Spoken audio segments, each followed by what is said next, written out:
gente tem convidado na linha, diretor do FGV Social, Marcelo Neri. De antemão, já agradeço a paciência do Marcelo, que está na linha já há algum tempo com a gente, né? A gente iria abrir o Entre Nós de hoje falando justamente desse anúncio importante do presidente Lula, o relançamento do Bolsa Família, mas logo na abertura do Entre Nós veio o assunto Petrobras e a gente, claro, tem que tratar de todos os assuntos. Marcelo, muito obrigado pela participação aqui na Band News FM, pela atenção com os nossos ouvintes. E queria que você falasse justamente, começasse a falar justamente da importância desse relançamento do Bolsa Família. Quer dizer, é um marco dos governos do PT, sobretudo dos dois governos Lula, que ele traz agora, já era uma promessa de campanha, e agora ele começa a colocar em prática a partir do dia 20 de março. Marcelo. Boa tarde, Fábio, Adriana. Boa tarde.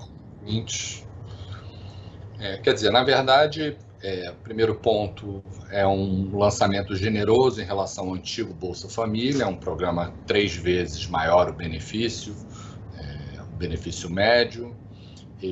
O Brasil passa a gastar mais ou menos 1,5% do PIB no principal programa de combate à pobreza.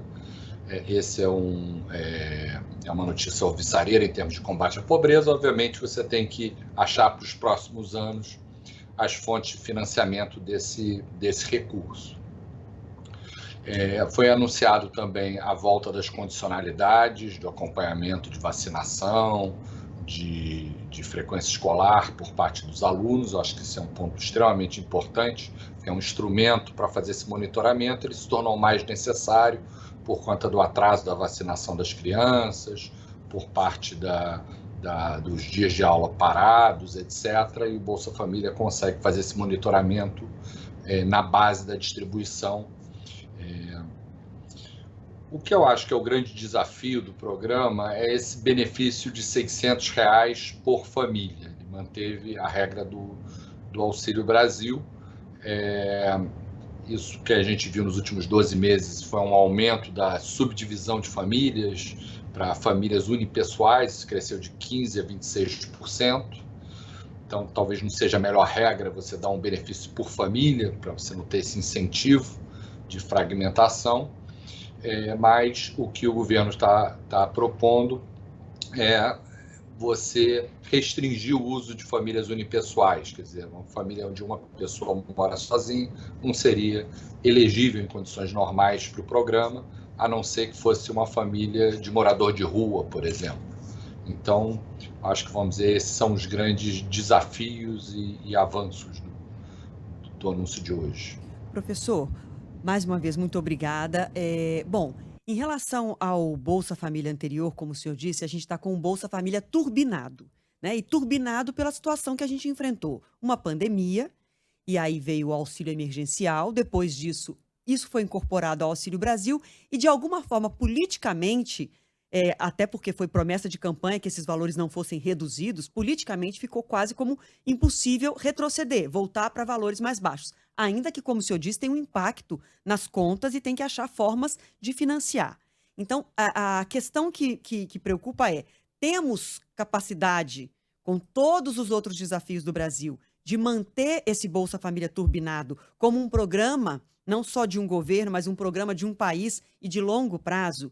E qual a forma mais justa o senhor considera que a gente, ao mesmo tempo, combata a pobreza de uma forma responsável, séria, que de fato leve para as pessoas mais pobres desse país oportunidades e um dinheiro que faça elas caminharem, viverem de uma forma melhor, sobreviverem, mas sem a armadilha das fraudes, que o próprio governo citou, essa questão que o senhor falou das famílias de uma pessoa só. Então, como é que ficaria uma estratégia, uma fórmula mais justa para conseguir atingir esses dois objetivos? Sim, em primeiro lugar, talvez o Bolsa Família, de todos os programas de transferência de renda que existem no Brasil, contando Previdência, abono salarial, BPC, vários programas, é aquele mais bem focalizado. Tem uma capacidade, cada real chegar mais aos mais pobres, isso faz com que as rodas da economia local girem mais, etc., e tem essa qualidade. Acho que houve, como você falou, uma certa armadilha eleitoral, uma certa disputa, um certo leilão entre os dois candidatos presidenciais, e ficou essa promessa de campanha de R$600 por família. Eu não tenho nada contra um programa generoso de combate à pobreza, uma decisão política, como a gente falou, você precisa achar as formas de financiamento desse gasto. Acho que não deveria ser um problema. Acho que outros programas podem ser diminuídos para você, ou aumentar a taxação, etc., para financiar o Bolsa Família. Mas esses R$600 por família, você deixou uma batata quente no colo da equipe do MDS, do ministro Wellington Dias. E a solução talvez não seja a solução mais simples, mas é uma solução para esse imbróglio político, porque anúncio de campanha, etc., que foi você restringir as famílias, quer dizer, esse caminho de você e a sua mulher estarem na mesma fila do programa, mas se apresentarem como famílias diferentes, isso não ser mais possível ser feito. Obviamente é um desafio operacional que vai onerar o programa, mas eu achei até inventivo a solução, assim como eu gostei dessa ideia de que família morador de rua, esse sim é uma família de uma só pessoa e que, vamos dizer, cresceu a olhos vistos nas grandes cidades. Mas acho importante também a gente olhar os próximos desafios do programa, que é gerar emprego, gerar um posto de trabalho, melhorar a conexão entre educação e trabalho, voltar o papel dos assistentes sociais, que foi bastante reduzido nos últimos tempos. Eu acho que há vários desafios para frente.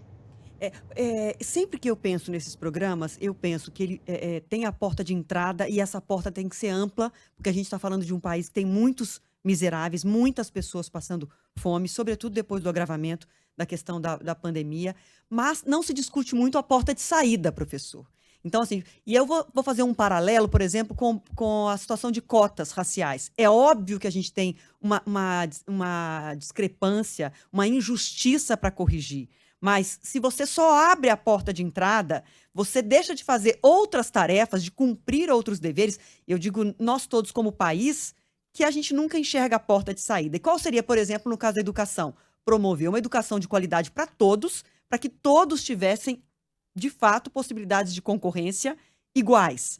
A gente está muito distante dessa realidade. Então, as políticas de cotas se tornam essenciais.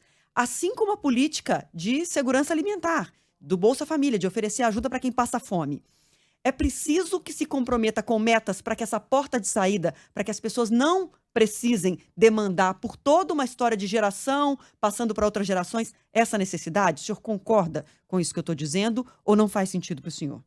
Eu acho que o programa tem um histórico já de 20 anos de serviços prestados em melhoria de educação, de saúde da população. Acho que são coisas que voltaram a apresentar problemas. Acho que é útil, mas acho que o desafio, concordando um pouco com o que você está falando, é você gerar um posto de trabalho. É isso que as pessoas querem, e essa é a verdadeira prova, que a educação do programa, incluindo educação técnica, favoreça essa migração para a entrada no mercado de trabalho, empreendedorismo. Acho que o Brasil tem excelentes programas, tem no Nordeste, um programa federal chamado Crédito Amigo, que opera muito bem. Eu acho que a plataforma do Bolsa Família é muito boa, porque ela vai nos mais pobres e você pode acoplar essas portas de saída, e acho que é alguma coisa bastante importante, não só do ponto de vista de superação de problema, de pobreza, mas de equilíbrio, de dignidade para a população. Acho que essa é a última milha que falta. E existem agentes muito importantes nesse processo, são os agentes sociais, que procuram identificar as carências e os potenciais das famílias para ajudar essa trajetória de emancipação da pobreza. Tá certo. Marcelo Neri, diretor do FGV Social, um dos maiores pesquisadores de pobreza e desigualdade social no nosso país. Muito obrigada, viu, professor, pela participação e até breve. Vamos continuar falando desse assunto. A gente se despedia exatamente quando a conexão do professor caiu. Mas deu para te agradecer aqui no ar, viu, professor? Voltou. Obrigada demais. Obrigado. Obrigado, professor. Até. Prazer. Boa tarde a todos. Obrigada.